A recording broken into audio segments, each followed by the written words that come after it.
Daaniin Abrahaamidhaan maalasii hojjattaa jennaan Ruuttaa fi Efaan asnakaanii mi'a bituu dhaqanii jedha. Buziyyeen obboleessa kiyyaa qaalii baay'een si jaaladhaa. Nagaatti akka tinaaf deebituun fedha jette. Ashamaa akkam jirtu hordoftoonni kiyyaa marti keessan siniin jecha subscribe, like, comment gochuudhaan na jajjabeessaa. Adaraa waaqa like godha siniin jechuun jaaladha. Likein keessan baay'ee na fayyada waanta ta'eefi ayla asirratti anaafi naan galle. Isuma dhugaan siniin jedha diraamaan jara kanaa naaf hin galle. Tokko Abrahaami yeroo tokko in dhiphataa in cannaqamaa achimmoo naga haasaa jechuudha. Toleeka Daaniin akka jechaa jirutti wantoonni baay'een akka gaaffii isinitti ta'ee dhiphachaa jirtanii warri karaa YouTube's warri karaa TikTokii isaasi sin argaan jira jechaa kan ture. Anis waan baay'ee jedhama waan baay'ee namni naan jechaa osoo jiru animmoo waadaa sinii galeera. Akkani Abrahaam iddootti deebisee sinii fidee dhufu ammasi namni akka ordofuu fi jala kaayeetu jira jedhe. Eeshi nutillee yeroo baay'ee jechuudha gaafa Abrahaam irratti tonkolinnatiin Ruuttaa faana kallattii garaagaraan si faana iyyuu gaafa hojjetamaa ture gaafa sin akkasittiin qoqqoosaa turtanii maal qaba yoo gaazexootaa mee waan isaan isarratti hojjetanii yoo ordofsiifate jennee dubbannee turre jechuudha. Egaayii dhagahuu dinnaanii fedhii isaaniitii hojii akkana hojjechuun nutas teenyee dhiphanna malee jennee fudhanne jechuudha. Haa ta'u malee gaayii kanaaf iyyuu karaan ni ba'u beekaa, iddoon ni dhaqu beekaa, eessa akka inni oolu beekaa. Isa kanaafi buziyyee waameetoo jira waan ta'eef buziyyee faana dhannaa jedhe. Tokko namni tokko erga nama ordofee erga nama qabuudhaaf jedhee jechuudha nama biraatu kaameraadhaan ordofa malee sin dhaabbattanii hin turre sin hojii hojjechuu qabdu turtanii jechuudha. Yoo dhuguma Abrahaamii dhukkubsatee jira yaaddoofnee jirra fayyina isaa feena yoo jettanii jechuudha. Daaniin erga nama kana rakkoo jalaa baasuu barbaaddeetta ta'ee akkasumallee buziyyeen jechuudha ganaa kaameraarra dhaabbattanii nama kana yoo qabdanii akkasuma isaan jalaa milisuuf jettu daqiiqaa 25 daqiiqaa 20 dhaabbattanii akkamittiin haasoftu ture. Eeshi achi booddee kaayii akkamittiin argite maal jennaan nama hordofu jira jedhanii ishiidhaan jechuudha. Elagaa obboloota osoo hin taane mee laalagaa amma Daaniitu hordofaatoo jira jechuudha. Daaniin buziyyee fa'iitti siqee jechuudha. Kanaaf iyyuu ani jarittii kana amanee hin jiru. Ruuttaa hin dhiisu Daaniin jechuun yeroon siniin jedhu Ruuttaa faana jira sijjammaa jechuudha. Engadammoo jechuudha meeriin eessaa dhufte? Meerii akkasittidhaan jechuudha wala baxxaranii wala baaranii edda jedhanii booddee meeriin dhufte jechuudha. Meeriin akka tonkolii jechuudha Ruuttaa hojjechiisaa jirtu anas irratti ni fanaa ta'aa jira jechuudha. Muluun isaanii walii galanii hojjechaa akka jiran jechuudha dhugaa dubbachuudhaaf. Ani waa'ee buziyyee kana bichaan hin beekne malee jechuudha. Egaa hin dhufan itti dhaqanii Abrahaam jedhee gaafa inni dhaqu dingeettiidha akka naasu wayii ta'ee jechuudha. Maal asii goota namna gaafa inni jedhuuni nagaa dhaqanii egaa gaggaafatanii innis otuma giraa gagabba'amu Ruuttaa fi Efreemtu asna fidee asna kaaniitoo deemanii in dhufna naan jedhanii mi'a bituu jedhe. Achitti ani mimmaan buuseen bu'ee jechuudha. Sina moonyii keessan nu argattanii jechuudha akka barbaaddeen nurratti taphattu jechuudha. Achi iddoo lamattan bu'ee baazawwee tokko isa buziyyeeni sin jaaladha obboleessa koo jetteeni ammatti bira deemte sanatu garaa koo na raasee inni biraas immoo gidduutti isa waan dubbatu dhabu jechuudha. Yeroo kana keessatti ati mee nagaa miti, ati mee kaleessa waan baay'ee goota turte, ati mee kaleessa waan baay'ee namaaf taata turte, ati mee abbaa dhalootaa turte, abbaa hiyyeessaa turte, ofii keetiif akka barbaaddetti hojii ooltee konkolaataa ofii keetiif ooffatta. Amma garuu akkas miti ati nagaa kee miti. Isa kanaaf iyyuuti amma yoomitti Efreem siifoofaa ofii keetiif iyyuu waan hundumayyuu gochuu ni dandeessa, taasisuu ni dandeessa. Gaafa egaa isaan jedhaniini deemna hamma bakka fayyinaa si geessina, iddootti ati nagaa taatu, iddoo ati fayyaa taatu si geessina, rakkoon tokko illee hin jiru. Yeroo darbe immoo egaa mucaan jidduudhaan dhufe sanatu haalota nu jalaa balleessee jedhan. Eenyoo jettanitu ta'e biiniin sobeetu akka waan biraa maannoo daanii faana qabeetti egaachi konkolaataa keessa kaayeetu biraa deebi'ee ruutaatti bilbilee ruutaan didichitee akkachi dhaxxetti jechuudha. Akka daanii naasa'ettan sinitti maa jechuudha.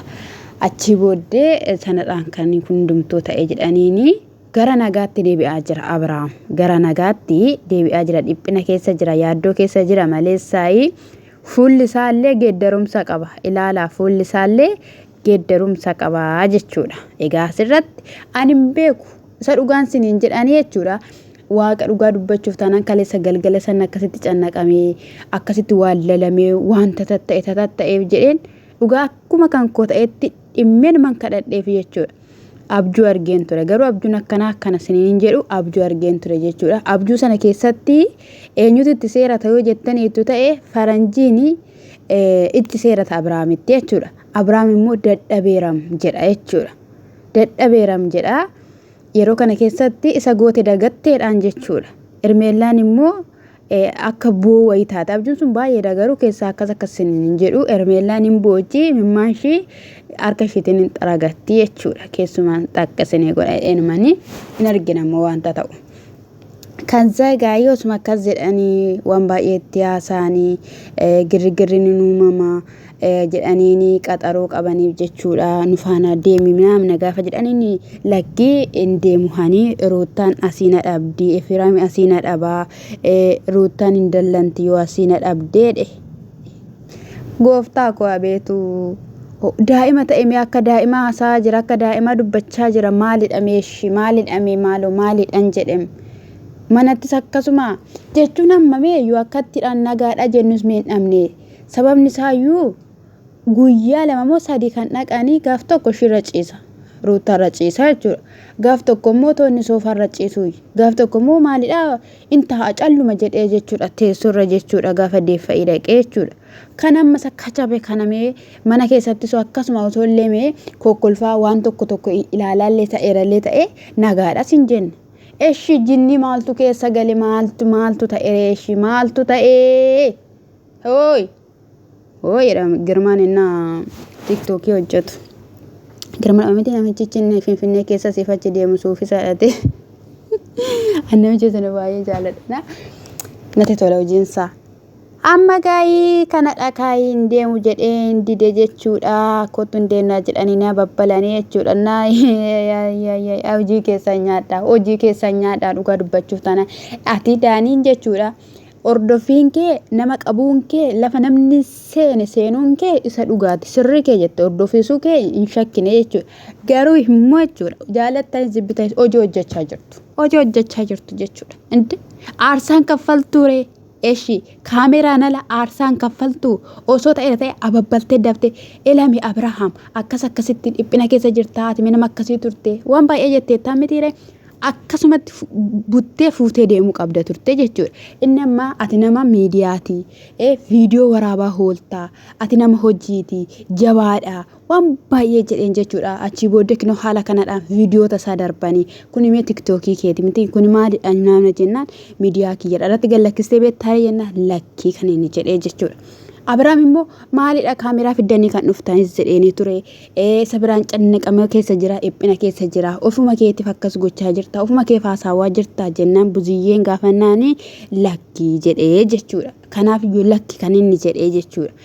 Maalidha reeshii gaafi nuti ta'ime ani deebiin dhabe dhugaa dubbachuuf kanaaf jechuudha. Giyeesee yeroo tokko waan sobu wayiin fakkaata. Keessattuu jechuudha dheengadda Ermeellaa jechuudha akkatti ni gaarreeffatee ilaalaa ture gaafa sa'aatii deebisu jechuudha. Ati dhugumaan nama kana miidhuudhaaf immoo nama kanarraa gargar ba'uudhaaf immoo maalidha? Dhugaadhaan beekna Abrahaamii dhugaadhaa namarraa gargar ba'uu hin jaalatu yookiin immoo baqqanarraa deemi jechuu hin danda'u. Hin dalla nama hin kaffa'ama namni sunii jedha. Tooftaa kana murteeffataniiti immoo maayin? Ruutaanis immoo gara halaa deemuu qabdu asitti caacataa baay'ate jechaa jira ifaanii jechuudha. Nama raataa tokko nama umaaf hin beekne amma qobaadha mitiidha kan marmaraan gaggeeffamu gaafa sana gaafatti dubbatan sana akkamatti raata'ee deebisaafi moo akkami waan ta'esaa gaaffii booda kaa baqqaayii bilbilaa turan isaanis gaafa bilbilaa turanii itti haasa'ee bakka eessa jirta jedhanii natti fakkaate achi booda in dhufu naamna jedhee jechuudha daanii eddaa itti haasa'eetti wanni jedhee booda isa kanaafiyyuu boru ganama dhufna waanta ta'eefi lafa fayyinaa si geessin iddoo ta'e bakka iddootti nagaa taatu sana booda filannoon kan keetti Ruutaa faana jiraatte Abiraam faana jiraatte manoo Ermeellaa faana jiraatte mirga keetidha wanti si dhoowwinu tokkollee hin jiru garuu namummaa keetti akka deebitu barbaannaa jennaani inni egaa irruma wanni ta'ee ture hoolee bulee jechuudha esheedha jechuudha sagalee isaa wanni wayii godhe yeroo kana keessatti obboleettii kiyya faanaan deema buziyyeedhiini anannan dubbatini anisiif amaadha anisiif gaarii yaadu akkasitti yoo ta'eera ta'e kin obboleettiin kee jirti ishiin immoo maasin gootu jedhee jechuudha daaniini booda bakka isaanis ka'anii too biraa deemanii jechuudha ka'anii biraa deemanii jechuudha amma dhuguma isayyuu immoo maayidhanii inimiin akka nuti si argine inimiin dhugaa jetta inimiin eessarratti gallakkiste viidiyoo addunyaa irratti miti kan gallakkiste moo dheengadda waraabdanii kaleessa gadi gallakkistan silaa keessanuuf viidiyoon torban tokko torban 2-3 taa'ee fa'i kan gallakkifamus ni jira jechuudha moo maali dharee inimiin edda jedhanii dubbatiin edda jedhanii isa biraanis immoo Ruutaan fa'i mi'a bituu miti kaleessa taanaan jechuudha kan naqan viidiyoo waraabuu dhaqanii jechuudha viidiyoo waraabuu dhaqanii waanta ta'eefidha Ruutaan immoo jeegalteetti moo maalidha bakkee hojiitti Ermeellaanii naman ergitii maaliin taati kan ishiin jettu jechuudha Ruutaan bazawee maannati Ermeellaan bazawee Ruutaa sanan gootu dhugaan siin jedhe Ruutaan maannati Ermeellaan shaffata kana nama naamina kana waan akkasii kana hin gootu itti sitti Abiraamidhaan gaafachuu barbaade maaliif jennaan nama sadaffaa nu gidduutti hin fedhu jettee waanta turteef jechuudha nama sadaffaa hin barbaachisu jettee turte jechuudha asa kanaafiyyuu in ergitu waanuma dhugaa jiru nutti haasaasnen jechuu barbaanneetidha jechuudha gaa'ii qaxaroodhaan biraa deemanii na argitu immoo jechuudha yoo Abiraam bahee buziyye bira dhaqe innaqu gadin dhiisan isaan usuma waan barbaade ta'e gaafa teessanii mana keessan dhufee teessanii lafaa turtanii akkas goggodhachaa turtanii maangeessinayyuu ganama sana muloo odeessitanii kan daawuloonti yookiin immoo edit viidiyoo gootanii jechuudha hundi keessanii dhugaa dubbachuuf ani garuu dhiifama naa godha malee jechuudha namni Abiraamiif yaadu hin jiru yookiin Abrahaam galuuf ta'uu danda'a Ermeellaa biraa garuu Ermeellaa maal isa goote jechuun galuunsaa haa ta'u ilmoo isaatti haadha manaa isaatti garuu hanga kanaatti dubartii kana miidhee osoo waan ishii barbaachisu teessisee lakkii baqqaayee jedhee naasofsiisin furmaata tootti laatiin akka ittiin daddarbatanii akka bakka jechuun waan baay'ee godhanii haala kanaan maaliif sanyii gaarii facafachuu wayya baazawee jechuudha dhala qaba waanta ta'eef ishinis Ruutaayis dhala qabdi waanta ta'eef har'a laaluu miti namni tokko har'a hilaaleera taanaan dhugaan siniin jedhe boru waanta ta'uu hin beeku har'a hin ilaalina sin jiruu keessan keessatti jireenya keessan keessatti dandeettii keessan har'a hin ilaalina boru akka har'a nan danda'a boru akka har'a gochuu nan danda'a jedhamee fageeffamee xinxalamee yaadamuu qaba Ermeellaan Ruutaadhaan miiteetti jechuun gittirri goote gidduu galtee nama kanadhaan qabuun ishee Ruutaanis immoo hin barbaadu fudhadhu jetteen kennuuf ishee fudhadhu meetteettiin usayyii jetteettiin mee viidiyoo keessatti iyyuu dhageessaniitu kanarraa kan ka'e Ermeellaan Abiraam nama bira deemee nama biraa faana akka jiraatu waan hin feeneef durumayyuu nan jaaladha jetteettime durumayyuu nan jaaladha gisa tokko fa'i maattee kaleessa eriyaa koo kan turte har'a immoo jaalallee koo buruma abbaa manaa koo jettee dubbatte duruma wal beeku mannate Ermeellaa fi Abiraam jechuudha haarawaa miti jechuudha isaanis haala sanaan egaa wal bira adda deemanii si caacataa akka waanta ta'eef kanumaafidha boruu wal agarra naamna jedhanii icciitiin biraas jiraachuun diduu daaniini icciitii isa jiru dhiisneetu amma nageenya Abiraamitti deebi'uu barbaanna Abiraam isa kanan turre wal loluudhaafillee hanga sanallee wacuudhaafillee Abiraam isa durii malee isa kana miti dheen jechuudhaatti nama waan hundumaa gochuu dandeessu baay'ee tokko ta'aasa'eetu jira jechuudha hin beeku ani isiniin jechuu jaaladhaa bakka yeroo tokko beektu waan godhani wanta godhame wayii dadhabanii akka kunoo nama afuura citu mala wallaalee rakkina wayii keessa jiru akkas ta'aadha jechuudha kana biraam jiru ta'aa jiru jechuudha gaa'e kadhachiisaa fiti garuu gaafa kadhachiistaniif gaafa seexanni raayyutu viidiyoo waraaba gitti jettanii teessanii kun haala kanaadhaan viidiyoo waraabaa hedduu ta'e seexanni naayyutu viidiyoo waraabaa sana ta'uu baannaan nuti isinii namaan ammayyuu ta'eera taane guyyaa gaarii sinan jaaladha shortoftoota